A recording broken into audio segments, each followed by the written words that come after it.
Railway ಪಟ್ಟಿಯನ್ನು ದಾಟುವ ದಾರಿ ಇದೆ ಎಂದು ಸೂಚಿಸುತ್ತದೆ. ಇದು ಶಬ್ದವನ್ನು ನಿಷೇಧಿಸಿದೆ ಎಂಬ ಚಿಹ್ನೆ. ಇದರ ಅರ್ಥ ನೀವು ಈ ಪ್ರದೇಶದಲ್ಲಿ ನಿಮ್ಮ ವಾಹನದಿಂದ ಶಬ್ದವನ್ನು ಮಾಡುವಂತಿಲ್ಲ. ಇದು ನಿಲುಗಡೆಯಲ್ಲ ಎಂಬ ಚಿಹ್ನೆ.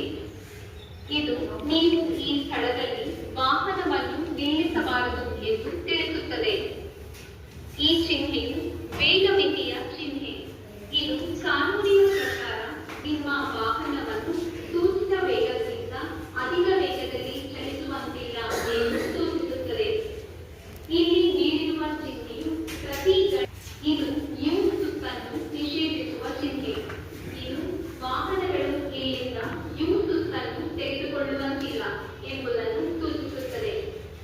ಒಂದು ಯು ಸುತ್ತು ಎಂದರೆ ಒಂದು ವಾಹನವು ವಿರುದ್ಧ ದಿಕ್ಕಿನಲ್ಲಿ ಚಲಿಸಲು ಅದು ಮಾಡುವ ಒಂದು ಯು ಆಕಾರದ ಸುತ್ತಾಗಿದೆ. ಇದು ನಿಲುಗಡೆಯ ಚಿಹ್ನೆ. ನೀವು ಚಿಹ್ನೆಯನ್ನು ನೋಡಿದ ನಂತರ ನೀವು ನಿಮ್ಮ ವಾಹನವನ್ನು ಸಂಪೂರ್ಣವಾಗಿ ನಿಲ್ಲಿಸಬೇಕಿರುತ್ತದೆ. ಮುಂದಿನ ದಾರಿ ಸ್ಪಷ್ಟವಾದ ನಂತರ ನೀವು ಚಲಿಸಬಹುದು. ಈ ಭಾಗದಲ್ಲಿ ನೀವು ಕಲಿತಿದ್ದು ರಸ್ತೆಯ ಮೇಲೆ ಇದ್ದಾಗ ನೀವು ಸಂಚಾರಿ ಸಂಕೇತಗಳು ಮತ್ತು ಚಿಹ್ನೆಗಳನ್ನು ಪಾಲಿಸಬೇಕು. ವಾಹನಗಳಿಗಾಗಿನ ಸಂಚಾರಿ ಬೆಳಕು ಕೆಂಪು,